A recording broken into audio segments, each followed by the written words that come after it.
Hi, I'm Addison. I am 18 years old and I'm a freshman in college. I have been wanting to start a YouTube channel since I was very young, probably like 7 or 8 years old, and I could honestly probably make a YouTube channel off of all the little fake YouTube videos I have on my old iPod. I've been recording skits and vlogs and other random videos for pretty much as long as I can remember.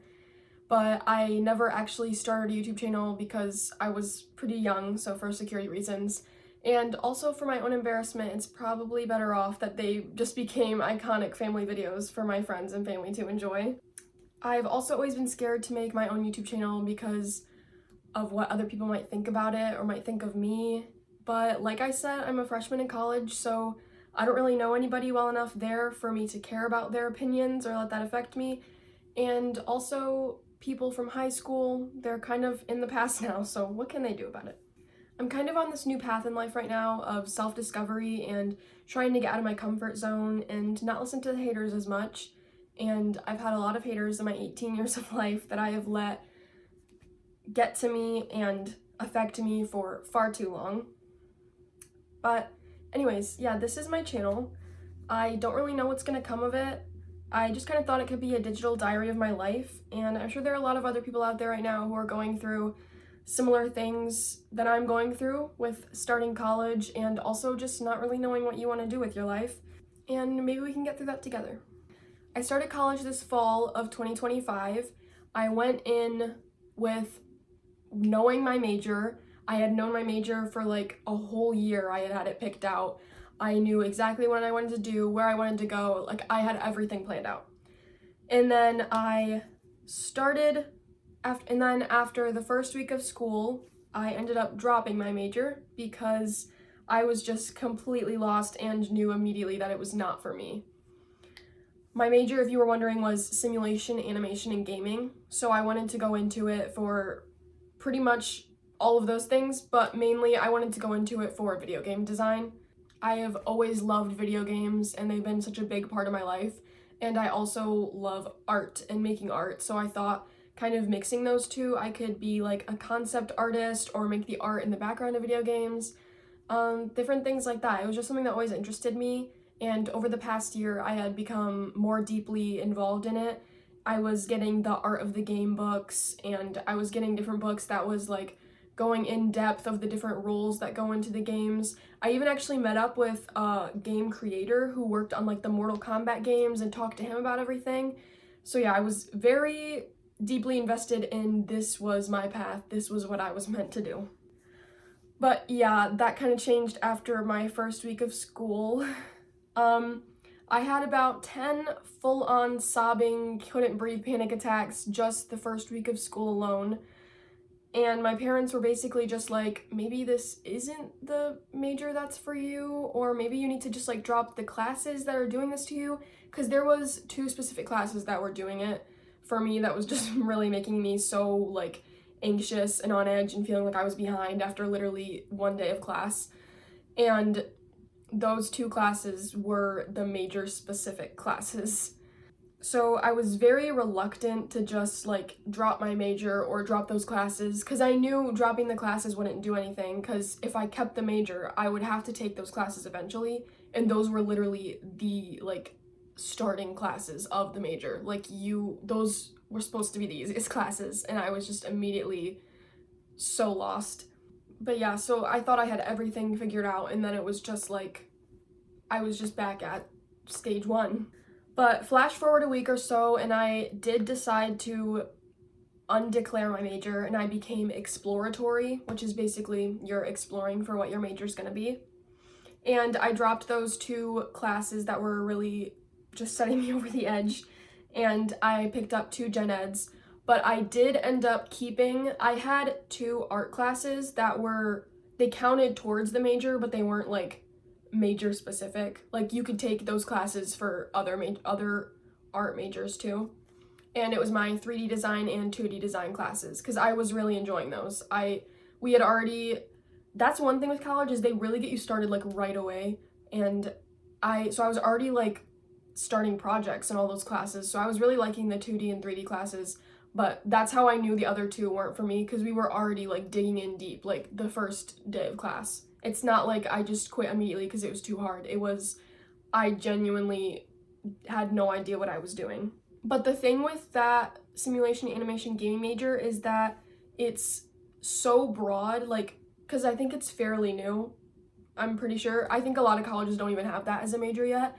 But yeah, so it's very broad. So you can't say you're going to do that major but concentrate in concept art.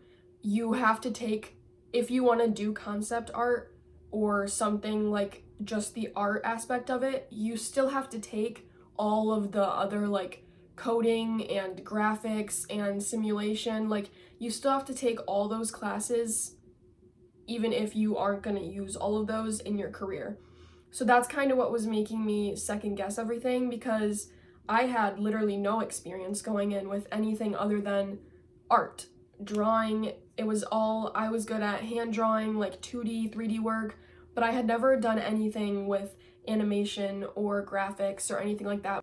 It was like our first day of class, and my first assignment was to use my favorite animation platform to create this whole graphic. And everyone else was like on it, like they're doing it. And I'm looking around and literally everyone was like just doing it. And I thought that the class was going to teach us how to do those things, not just telling us to do them. I had never animated before. I didn't know how to use any of the platforms. I remember like coming home that day like crying. I was trying to look up all the platforms, like figuring out how to do it, and I was just so lost. And yeah, it was very anxiety inducing. As someone who has already really bad anxiety, it just felt like I was already behind on day one. But anyways, so college got a lot more enjoyable after I got rid of those classes and picked up some gen eds. But I did feel super lost on what I wanted my major to be, because I felt pressured like I had to decide right then and there, which I know is very not true. If you are going into college and don't know your major, do not feel pressured to choose right away. You are not alone. There's literally a statistic that like over 60% of people change or drop their major within the first year of college or something like that. Like, you do not have to choose right away. I don't even think it's till junior year of college that you have to like actually declare. And even then, college is very choose your own adventure. You do not have to pick right away, and even once you pick, you can change as many times as you want. It's up to you. And there's nothing that says you have to finish college in 4 years. You can always, there's a lot of people that I know in college in my classes that have graduated and couldn't get jobs, or they didn't like the jobs that they were in, so they came back and they did it again. And there's nothing wrong with that.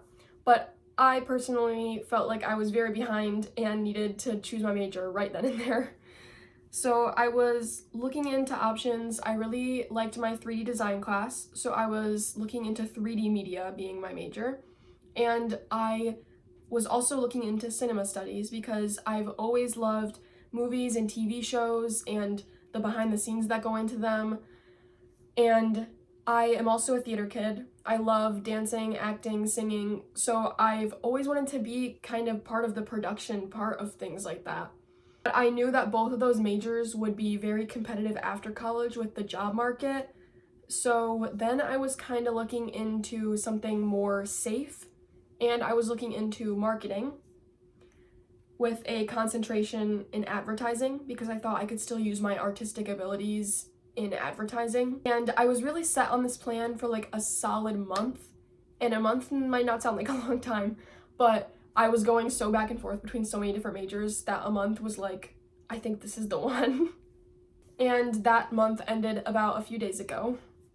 With the holiday season, I kept having family and other people just ask me how college is going and what I'm studying, and I was like, I don't have a major right now, but I'm gonna go into marketing. And the more I said that, the more I was realizing this is not me. It's just, I don't know if that's the right path for me, and I might genuinely still end up being a marketing major. It's just, I'm just having a bit of an identity crisis right now, so I'm really spiraling, and that's part of why I'm starting this too, to show people that you're not alone and we can navigate through it together. But yeah, I've been having this battle for the longest time of if I want a job that I love and attempt to like follow my dreams, knowing that it's gonna be risky and hard work and might not be high paying, or if I want to just get a high-paying, safe job that gets me by and will allow me to be able to have fun and enjoy life outside of work, because I feel like that's equally as important to have a work-life balance. And lately, I've also been really drawing back to pursuing my dreams of being an acting/theater major. And even just saying that out loud really scares me, because I know it's something that's so competitive and so unlikely that I would even succeed in something like that. There's a whole audition process to even get into like a musical theater program at school, but it's just something that I've always been so drawn towards. My dream would be to be on like Broadway someday or be an actress or something like that. And I'm just really scared of failure. And I don't know why, because like I said, I really have nothing to lose right now. No one even knows me, so like if I literally fall on my face and embarrass myself, they're gonna forget about me the next day. But yeah, it's always been a dream of mine since I was like very young. And this is gonna sound really cheesy, but I always have felt like I was made for more than just being average. Than just like getting by a boring 9 to 5 job I hate, coming home, eating, going to bed, and then doing it again the next day. Something that I've always said to myself is I want to just be happy what I'm doing. I don't want to just be doing something that I hate all the time, because that's just gonna become a cycle of despair. And I'm also worried that if I go into like a high-paying job that I don't like, I'm never gonna want to leave. Because it's gonna give stability, and who doesn't want stability? I just want to do something impactful with my life. And this might sound a little morbid, but ever since I was little, one of my life mottos was that I want to be remembered when I'm gone. I want people to remember me, and I want to make an impact, and I want to just like leave my mark on the world. I've always been a dreamer, and my dream is to move to New York City someday and have a career there. I absolutely love New York City. I have only been twice, but that's twice in the past year, and I just love it so much. Literally all my favorite movies, shows, books, comics, all my favorite everything takes place in New York City, and I just love it. I feel like that's just like my end goal. That's like I've made it, is if I get to ever live in NYC. And I don't know what I want my career to be there. I'm still trying to figure that out. It could be a business marketing job. It could be I'm doing art for some company or doing advertising. It could be I am being an actress or I'm on Broadway. It could be something like that. I'm still trying to figure out what I want to do with my life. But I just want to be happy and not live with any regrets. If 2025 has taught me anything, it's that life is far too short to be worrying about what other people think about you, or the what ifs, or the who you're with. And I'm honestly just done trying to please everybody else in my life over myself. And that's not me trying to sound selfish in any way. It's me finally standing up for myself, because I've been taking so much for so long from so many people. And 2025 has just been honestly my all-time low point, mentally and physically. But it's also opened my eyes and makes me excited for what 2026 has to offer. Aside from school, 2025 has been very rough for me. There has been a lot of changes and a lot of losses, and yeah, it's been really tough. But like I said, I think it really has just opened my eyes and kind of given me a new perspective on life, and I'm hoping that I can really utilize that and carry that with me through the new year and kind of start my new path now. And yeah, that's basically my I would say that's my long story short, because believe it or not, that was the very, very shortened version of the last 4 months of my life. And maybe I'll go more into detail at a later time, or maybe you'll just find out more about me as I post more videos in the future. I don't know what kinds of videos that will be or how often it'll be, but yeah, that's kind of all I have for this video. please subscribe and like this video if you want. Comment down below if you have any advice or if you've gone through a similar situation like this, or what kind of videos you want to see in the future. I could try my best to give you some advice as far as what I've been going through so far and how I've been dealing with it. Or maybe you're in a similar situation and you're going to be entering college soon and you want some advice. I can also try my best to give that too. I also have an Instagram and TikTok that I will link down below if you want to go check those out. But yeah, thank you so much for watching, and I'll see you in the next one.